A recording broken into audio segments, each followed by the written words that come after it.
Ils sont tous bons. Ils sont tous bons. Alors, moi j'ai eu des candidats extraordinaires. Ce qui reste, c'est sûrement pas le meilleur.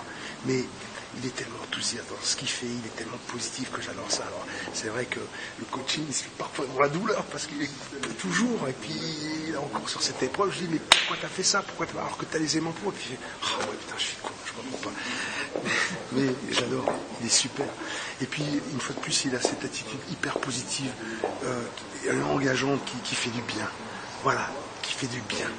Et ça, c'est génial. Je sais pas ce que ça va donner, mais bon, au moins, on aura passé quelques belles semaines ensemble.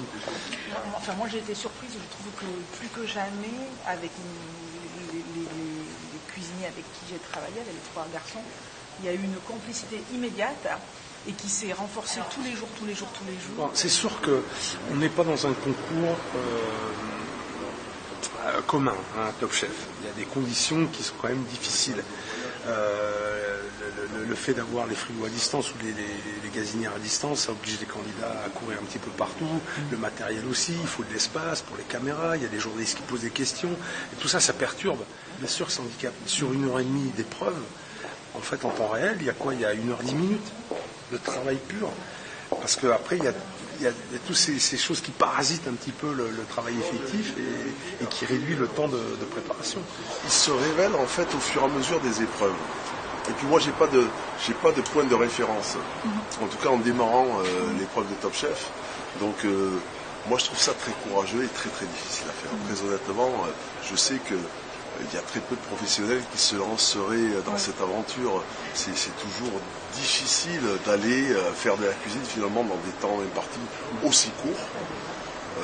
C'est très risqué. De toute façon, il y a beaucoup, hélas, d'humains dans cette...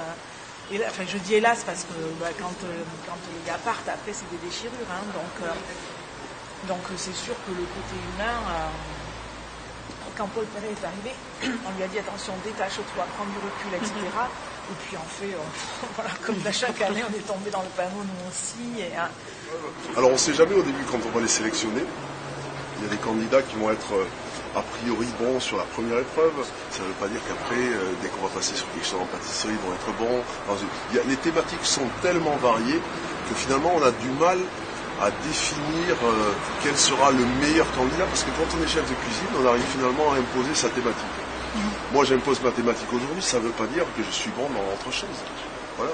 J'ai la chance de pouvoir dire, mon restaurant, il est comme ça, je fais ce que je veux faire, et il y a une seule ligne directrice, tandis que là, à chaque fois, il faut s'adapter en groupe aussi.